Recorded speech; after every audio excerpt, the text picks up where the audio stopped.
Welcome to another edition of Preachers on Preaching. You know, every week in the lectionary, we get a series of different options to preach from. And every week, one of those options is the Old Testament. Sometimes we're not exactly sure what to do with the Old Testament.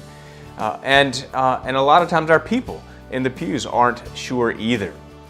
I had a great conversation with Dr. Mark Gignilliat. He is a professor of divinity at Beeson Divinity School in Birmingham, Alabama, who has some incredible insight and incredible passion behind Christian preachers approaching and preaching from the Old Testament texts. I know that you will find this just as edifying as I did.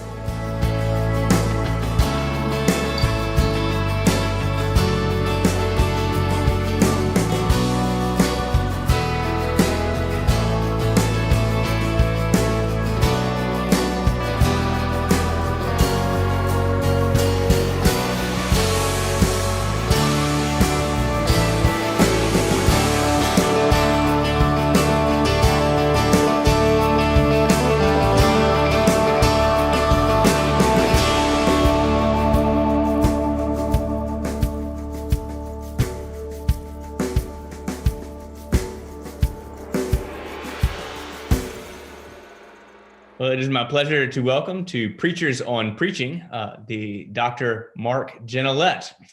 Thanks so much for being with us today, Mark. I'm glad to be here. Yeah, you're a professor of divinity at Beeson Divinity School in Birmingham, Alabama, specializing in Old Testament. The author of several books, most recently, Reading Scripture Canonically, Theological Instincts for Old Testament Interpretation. That sounds like a page turner, man. Yeah, I tell my students that if they're struggling with insomnia, I've got a cure.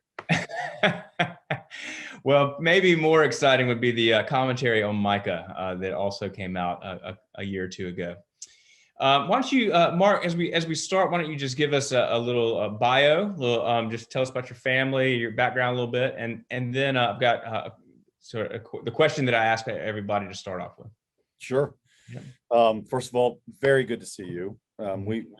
We missed the Gibbs in our world here in Birmingham, Alabama. So this is fun for me to be able to have this time with you. Mark Gignilliat, I'm married to Naomi. We have 4 children, and I kind of feel like that's our world. I mean, you know what that's like. So we have a 16-year-old, 14-year-old, an 11-year-old, and a 6-year-old. So 3 boys and then a little girl. She's a mess, being the youngest girl. Yeah. Mm-hmm. So our story, we've been in Birmingham now for this is our 16th year now, that if I'm doing the math right. And we came in 2005. So I grew up in Tampa, Florida, did my seminary training at Reformed Theological Seminary in Charlotte, North Carolina, then went and did a terminal degree at the University of St. Andrews in Scotland. That's a golf academy, isn't it? Isn't a golf academy, St. Andrews in Scotland? There is a golf academy. That's the home of golf. Yeah. Well, I mean, I actually caddied. I caddied the old course there in St. Andrews to pay the bills while I was there. Nice. Anyway, so we came to Beeson Divinity School here in Birmingham, Alabama in 2005, and we've been here since. Wow. Beeson is a kind of interesting place. It's not a non-denominational, but an interdenominational divinity school on a Baptist campus. So it's kind of a unique. There are others now, but this was the first of its kind.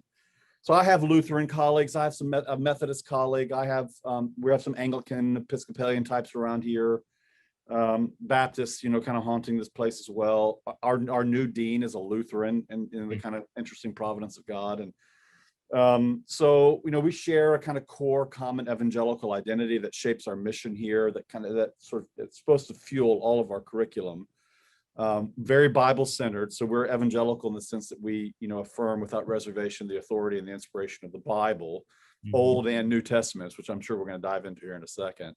And our paths crossed, Joe, back in the day, because I also served as a canon theologian at the Cathedral Church of the Advent here in town, and have been there since 2012. So Frank Limehouse, who brought you on, at the Advent's the same one who brought me on.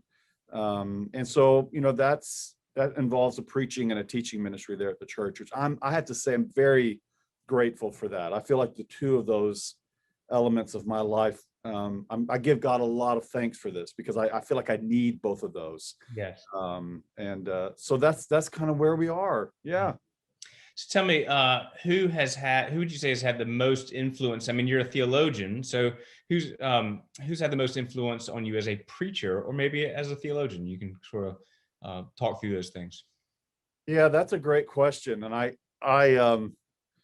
think that's the kind of question I probably would answer in different ways, obviously in different phases of my life. I grew up in the independent Baptist fundamentalist world. I grew up listening to Moody Bible Radio. For people in Florida, I'm from Tampa. People in Florida may know about Moody Bible Radio. I don't know if you guys have a local station there in Jacksonville. So I grew up listening to preachers like Chuck Swindoll and John MacArthur. And I mean, it's kind of funny as I look back on it. I mean, here I was, sort of nerdy high schooler, and I would listen to Chuck Swindoll preach every day. I just love listening. Like most high schoolers do. So. I'm not proud of that, but well, I mean, I think at that point in time there was a kind of expositional preacher within the kind of sort of larger conservative evangelical world, if I'm trying to identify it, that really shaped so much of my approach to preaching. And then when I was an undergraduate, probably, the work of John Piper through that sort of Edwardian tradition had a big shaping influence on my preaching. So you think of a kind of a joyful, expository approach to preaching. But now, I mean, I joke with my students that when I was 5, I asked Jesus into my heart. And when I was 18, I asked John Calvin into my heart. It's a kind of an old joke, but I mean, Calvin and the Reformed tradition have had a very, very large influence on me. So I would, and I still turn to Calvin regularly. Mm-hmm. I think Calvin's ability, and I've actually taught a class here before at Beeson on this, where we compared and contrasted Calvin's commentary on Micah vis-a-vis Calvin's sermons on Micah. And it's really interesting to see Calvin, the kind of scholar, commentator, and Calvin the pastor, and the way in which those two worlds fit with one another and yet are can be distinguished as well. Yeah. So I think that Reformation tradition, Charles Simeon in the kind of evangelical Anglican world, Cranmer's homilies. I mean, I return to Cranmer's homily on scripture regularly. Also his homily on justification and good works. I mean, I just think Cranmer, he's Thomas Cranmer for a reason. Luther, he's a kind of hot preacher as well. And of course, if anyone knows, don't know my work, but my thought's been very shaped by the 20th century theologian Karl Bart as well. So Bart is an heir of that Reformation tradition. Mm-hmm. It's rare that I would preach on a text and not go to the scripture index and the church dogmatics and just see if Bart has something to say about it. Mm-hmm. Because theologians tend to have a kind of entree into reading the Bible, especially if they're good at reading texts closely. And that's something about those older German theologians, where they were taught to read Greek and Latin and Hebrew. So, they read texts closely, but they're thinking with this kind of analytical, creative, and interpretive mind that's tends to be a little bit more flexible. Don't tell anybody I said this, and interesting than your average just kind of Bible scholar who's going to kind of work you through this word and this word. And so that will only be on the internet. So don't worry. Yeah, I'm sure we'll get 3 tweets. Yeah, that's right. So yeah, I mean, I think those have been shaping influences on me. I mean, we could talk a lot more about that. Augustine, I would say I've kind of discovered more recently with students here. Augustine's reading on the Psalms can be about as life-giving of reading as you might find in the tradition. I mean, it's real. There you're seeing a master theologian from the early church reading a text very well, thinking in Trinitarian terms. So, I mean, there's just so many fascinating figures, Joe, from the history of the tradition, and even the sort of Protestant Reformation / Anglican tradition that stream that we find ourselves in. There are so many great resources to help preachers think through how does one move from text to subject matter Yes. to then the actual preaching moment. I mean, there's a lot out there. Well, if thank you. That's I got the whole resume. So I've got several questions. We're gonna have to fire through these. All right. So let me ask you, as an Old Testament scholar, in my experience, some Christians revere the Old Testament in the sense that as the Hebrew scriptures, like, they don't need to be touched; they stand on their own. Some Christians, sort of maybe if there's a spectrum, and the other end would say, well, the Old Testament is irrelevant and too hard to understand. And so, from your perspective as an Old Testament scholar, how do we as Christians approach, and particularly as preachers, how do we approach the Old Testament? Yeah, it's a great question. The Old Testament's had a funny life in the church. Again, within the Protestant Anglican tradition that you and I identify ourselves in, the 39 articles are a sort of beautiful expression about what we might call canonical sufficiency and authority. And there you have in the 39 articles an actual description of what books are deemed canonical and which ones are not. It's that's a novum in the history of the tradition to have that kind of statement. It's a new thing. From the church's inception, the Old Testament this is the way in which I talk about it with the students. It's the grammar, it's the ABC book that's handed on to early Christians for them to be able to develop language and words and understanding, substance with what they've encountered in Jesus. Like, we know that Jesus is the Word. We've had this unbelievable, if we'll use this sort of trendy language, apocalyptic unveiling of God in Jesus by the Spirit. How in the world do we shape our understanding of who Jesus is and how he marks himself in the world vis-a-vis his own identity and mission? And the answer that the New Testament itself and the early church provides us without reservation is it's the scriptures of Israel. Right. They're the means by which we come to understand who Jesus is. And that's what Jesus seems to be indicating quite often throughout the Bible, right? If they didn't believe Moses and the prophets, they're not going to believe someone coming out of the dead. Right. And one of my favorite stories, that I use often here with my students is that Road to Emmaus story. I tell the students that if there's Friday night movie night in heaven, where like we get together in the celestial city and get to watch biblical scenes on the big screen, like the real Exodus Friday night, something like, I'm going to go to the Road to Emmaus story without a doubt, because that story is just so fun. I mean, it's riddled with some humor. Jesus is playing cat and mouse. The disciples think about this, Joe. The disciples ask Jesus, "Are you the only one in Jerusalem that doesn't know what's going on these days?" I mean, it's like that. Luke had to laugh when he wrote that. Yeah. And here we have, now think about this, Joe, the risen Jesus, who's explaining his identity, his death, and his resurrection to his disciples on the far side of his resurrection. How does he do it? He opens up the law and the prophets. Then a few verses later, he's in the upper room, and Jesus opens up the law, the prophets, and the Psalms, which is probably an indication of the third part of the Old Testament, the writings. So the law, the prophets, and the writings. Jesus is in effect saying, he's demonstrating for them. He's modeling for them. And by the way, we don't know what Jesus said. Wouldn't that be fast? That's why I want to watch the movie. Well, right. Where did he go? How did he indicate? It doesn't say that. It's Luke's invitation to, you want to know who Jesus is? You better dive into the scriptures of Israel, because he's told us that's the place where we discover who Jesus is. And it's not without interest, Joe, that the first sort of major heretical challenge in the life of the church is this guy named Marcion from the early 2nd century, who's challenging the picture of God presenting in the Old Testament as not compatible with Christian faith. So this Marcionism, this sort of either overt dismissal of the Old Testament, or maybe even a more implicit dismissal of the Old Testament as something locked back there. It's not ours. One scholar describes it as reading someone else's mail. It's not our mail. I mean, those sort of instincts that are out there are instincts that have been with the church, and I would say they're pernicious. So I'm glad we're having this conversation. I feel like it's my own, part of my own call think through those dynamics for Christians. I mean, I've heard many of my own parishioners say, "Oh, yeah, the God of the Old Testament is a God of anger and wrath, and the God of the New Testament is a God of grace and love." And in fact, I've heard ordained persons, preachers, say the same. How do we respond to that? Yeah, well, I mean, of course, we respond pastorally.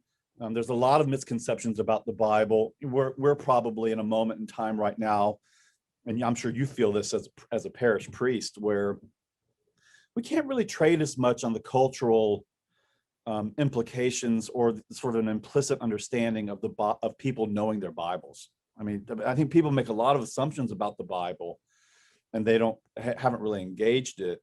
It's like when people say the God of the Old Testament is kind of a crank, he's angry, and the God of the New Testament and Jesus is gentle and kind and gracious. I'm like, well, ask the money changers about that in the temple. Like how was their encounter with Jesus?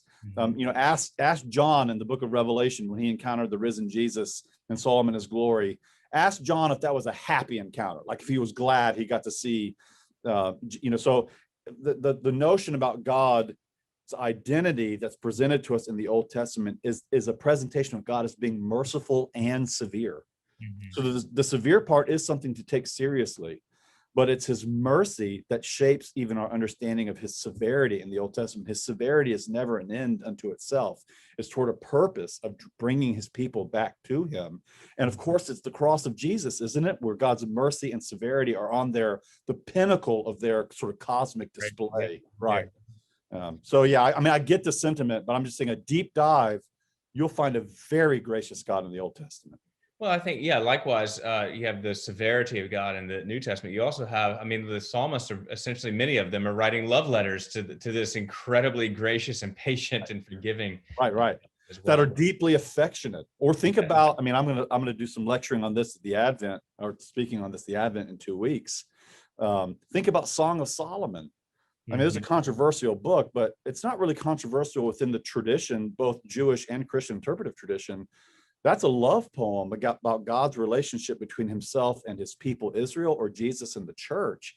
I mean, that's in the Old Testament. That's erotic literature used to describe the character of God's deep affection for his people and vice versa. So let's just say a deep dive into the Old Testament itself will reveal a much more multifaceted and beautiful picture of God than just the kind of wizened crank.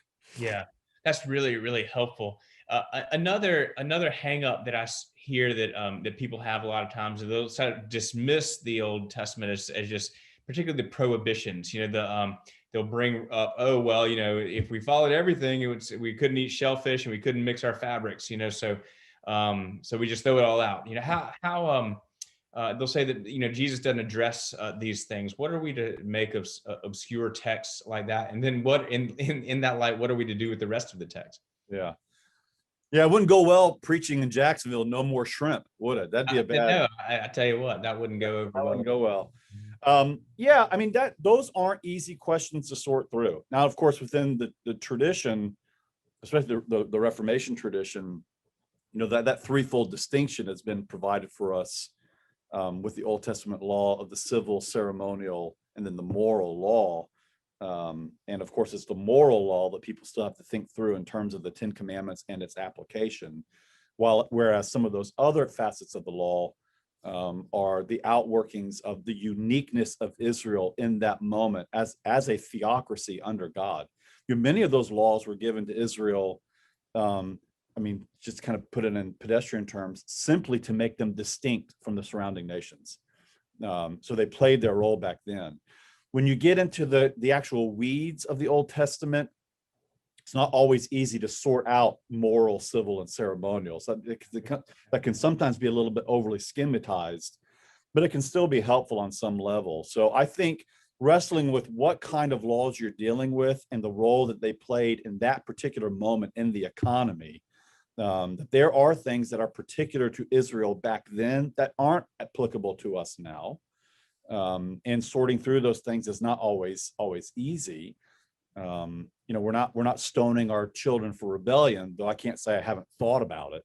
But we're not, we're there. So there's not a one-to-one analogy between some of those some of those sort of temporal legal moments and now.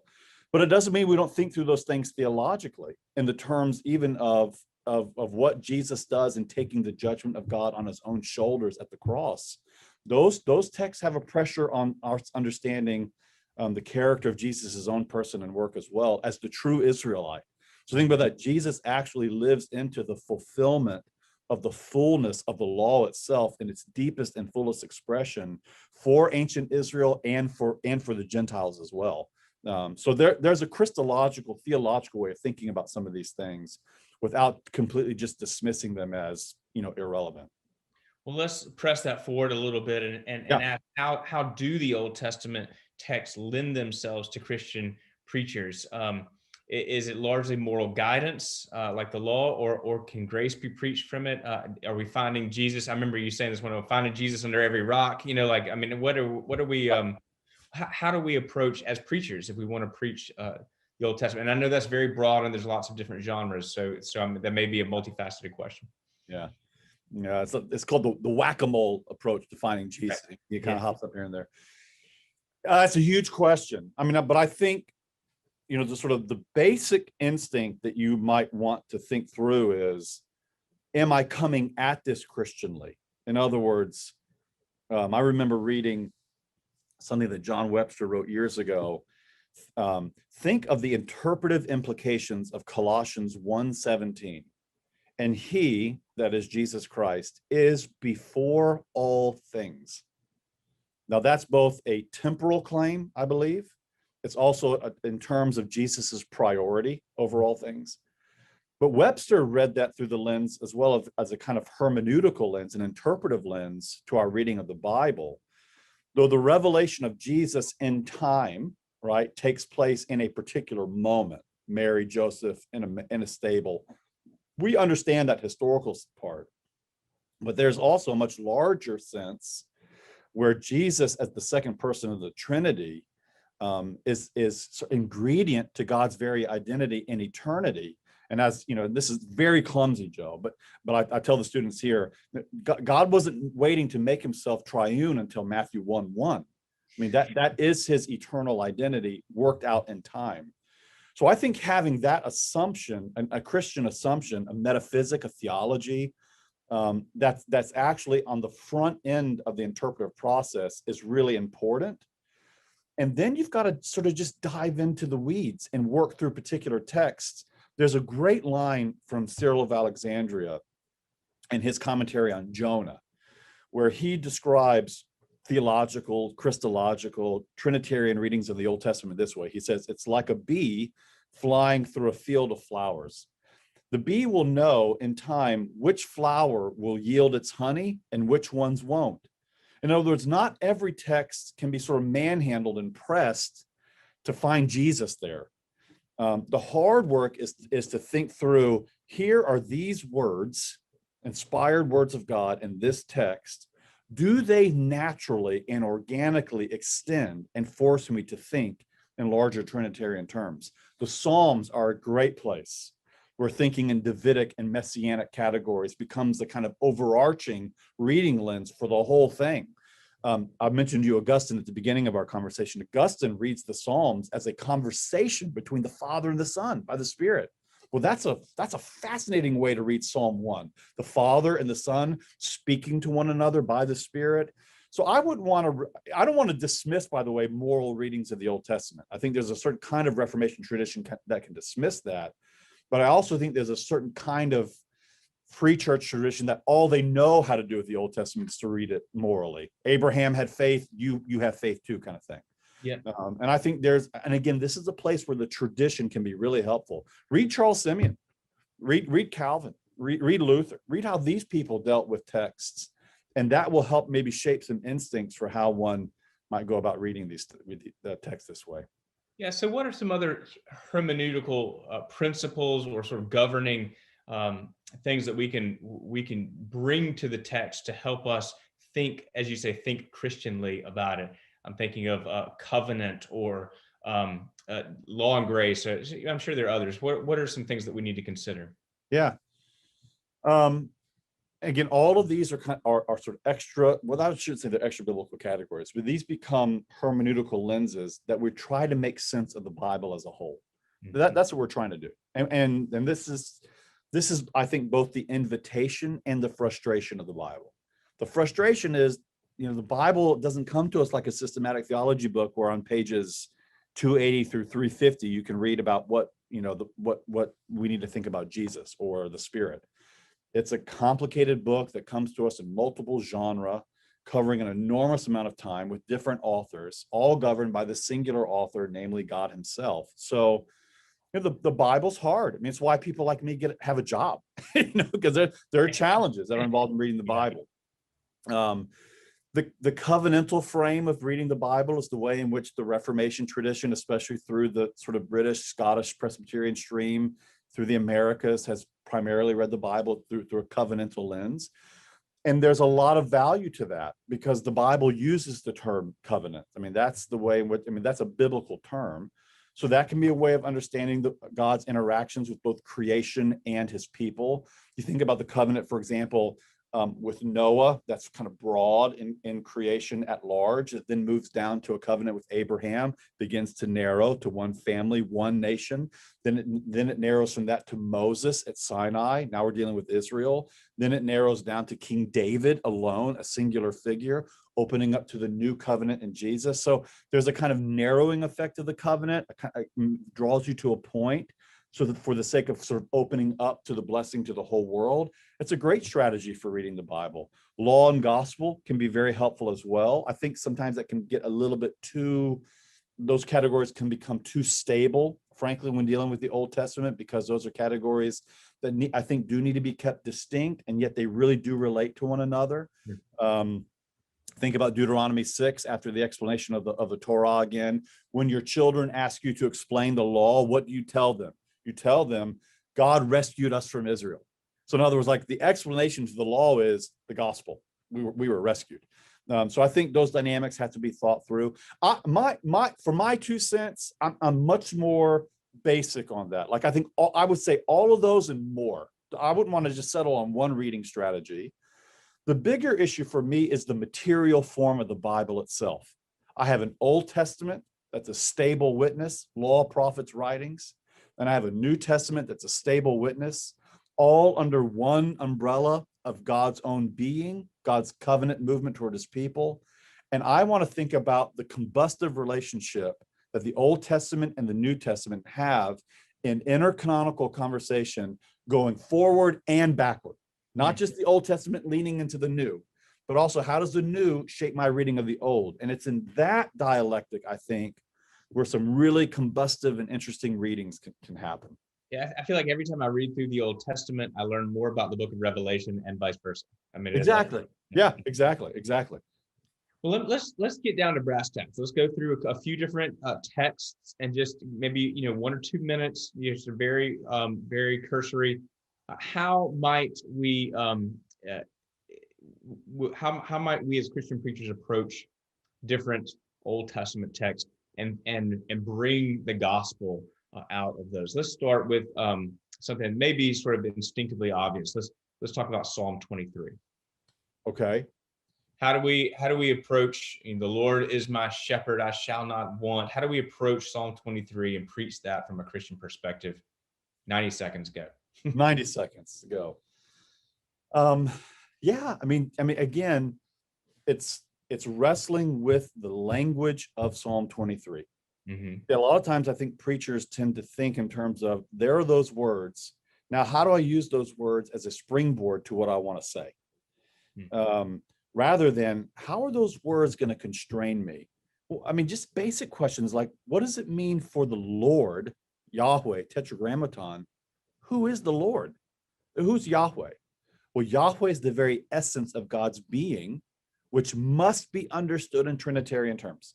So I can't even get out of the first few words of Psalm 23. And this is, by the way, a controversial point, but I think I'd spill blood on this one. Yahweh in the Old Testament is not the Father alone. Yahweh is the essential being of God that is shared in interpersonal triune being. So I can talk about Jesus as Yahweh. I can talk about the Father as Yahweh. I talk about the Spirit as Yahweh. It's the essential nature of God's being, which must be understood in Trinitarian terms. That's step one. I can't even get out of the first verse. And then I move to the language of shepherding. Well, how does God demonstrate for us his ultimate shepherding in this world? I mean, I can't help but go to John 10, great, the good shepherd passages. And so these are, I mean, and we could talk a lot more about but how he walks us through the valley of death. I mean, Jesus walks with us as our shepherd in the valley of death, revealing to us the love and will of the Father to move us to the celestial city at the table where grace and mercy will follow us forevermore, because grace and mercy is not an abstract concept. It's personal for God, revealed in Jesus by the Spirit. I mean, it's like, that Psalm 23 is, I mean, it's so rich. I mean, because you can't, if I'm thinking about this in the terms of the words themselves, and I'm not limiting those words and the way in which they refer to meaning, the way that they make sense to just ancient Israel, I'm thinking about them in now canonical frame, Old and New Testament. I can't get very far without thinking in Trinitarian terms. How does God demonstrate his shepherding love of his people through fear and death to the celestial city?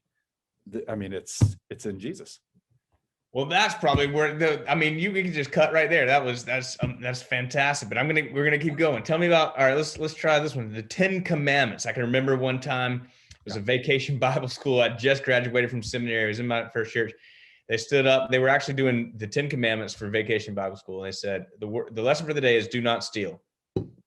All right, go. That was the whole thing. So how do we? That's good advice, not good news. So how do we approach the 10 Commandments as Christians? Let me make can I make a book recommendation to your viewers? Yes, absolutely. With my students last semester in a class that I taught here, we read through Gilbert Mylander's new book, Thy Will Be Done, which is it's a Lutheran law gospel reading of the 10 Commandments in a way that still values the third use of the law, if I could put those terms out there. It is a small book. It is a gem. I mean, I almost wanted to put it in pastors' stockings, for Christmas, because it's just a gem of a book. And so my simple answer to that is we have to think of all of the law first and foremost through the active and passive obedience of Jesus. Mm-hmm. I mean, Jesus both lived the positive effects of the law for us and suffered the judgment of the law's consequences in the cross for us as well. So all the positive and the negative, the blessings and the cursings of the law, if you think in terms of Deuteronomy, must be understood in Christological terms, first and foremost. And that's why I think when you look, for example, at the 39 articles on the section on good works, it says good works done apart from faith. This is a hard thing to swallow, but good works done apart from faith are actually displeasing to God.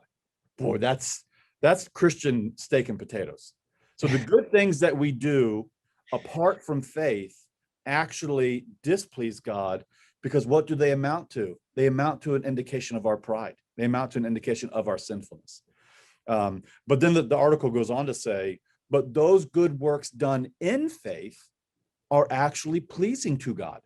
Yes. So to be able to have, as a Christian, to say we can do things that please God. I mean, we need to be free to use that language, but it can only be done in faith. So the question is, what does it mean to do good works in faith?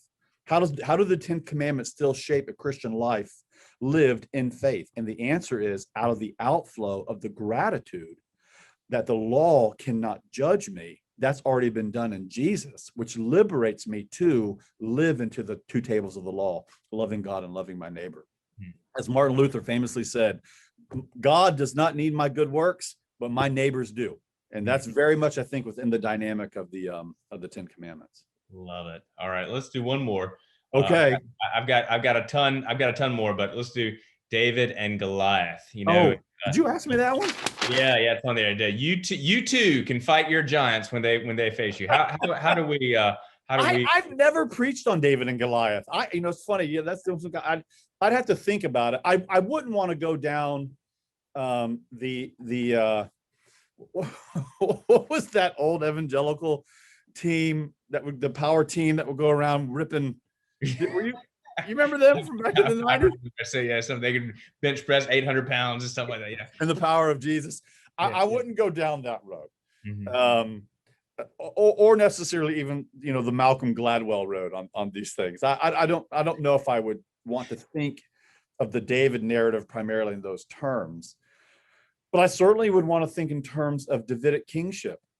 I mean, this is again the ways in which that messianic Davidic kingship language, God promises David that there would be a Davidic king on his throne forever. I mean, there's a reason why Matthew and Luke seem to be doing backward jujitsu to make sure that you understand through genealogies and other means that Jesus is in that Davidic line as the promised heir. So thinking in terms of, David slaying Goliath, I mean, that's something that you'd want to think about, the king being empowered by the Spirit to do what God calls him to do, and then thinking in terms of Jesus's own sort of intercessory ministry for us. But it's not a text that I've really looked at the tradition all that much, but I'd be fascinated to see how, folks within the tradition wrestle with that. I guarantee you it's going to be Christologically. Yeah. Yeah. You have one man standing before fighting on behalf of the people to fight the enemy of God rather than. I think I like that. Yeah. Yeah. Yeah, that's good. Yeah, that's I already good. knew what I wanted you to say. I just. That's good. Way better. I like that. Well, let me ask you this, Mark. We're kind of up on our time, but let me ask you if you have any parting thoughts, any things that has been incredibly helpful and just edifying to me personally. But what are we? Any parting thoughts on how we as Christians approach the richness and the value of the Old Testament? Just a kind of gut reaction to that question, Joe, is to encourage preachers to dive into the deep end of the pool. Mm-hmm. The Old Testament's scary. I mean, there's a reason why it's easier to go with the New Testament reading. I get it. But just to take some risks with it and recognize that the most, and I use this line with my students here regularly, I think one of the most important character traits of a preacher of God's word is not necessarily accuracy or getting it right. It's responsibility. In other words, we take the tools that we have, we work hard with them, we give them to the Lord, and we leave it in his hands, knowing that we will develop and grow as preachers and readers of God's word over time. I mean, just think about, how you've grown over the last decade in the depth of your understanding of scripture and reading the Bible. I mean, that's a lifelong process that then we hand on to the next generation and say, now you all get at it. Mm-hmm. And they hand it. So there's a beautiful sort of traditional dynamic to this. And I would just encourage preachers, to give it to the Lord and give it a go, and develop those skills over time with reading, helping your people to appreciate and read the Old Testament, to discover God's being there. Because the Old Testament, man, it is a flower. I mean, it is so rich with so many interesting dynamics that surprise. Naomi, my wife, for example, she's on some Bible program where she's listening through the Bible in a year. And we've been doing our walks together at night. And she's like, man, I didn't remember this story. And I do this for a living. I'm like, gosh, I didn't remember that story either. Tell me more about that. So there's just so much there in the Old Testament that's fascinating. It's a limitless well. So I would just encourage people, give it to the Lord, give it your best shot, and go after it. Yeah. Trust that the Holy Spirit's in it, and he'll take your words and plant what he wants in the heart. Yes, indeed. Yes, indeed. Yeah. Well, thank you so much, Mark. It's fantastic. God bless you. It's a great conversation. Great to see you, Joe. Thank you, brother.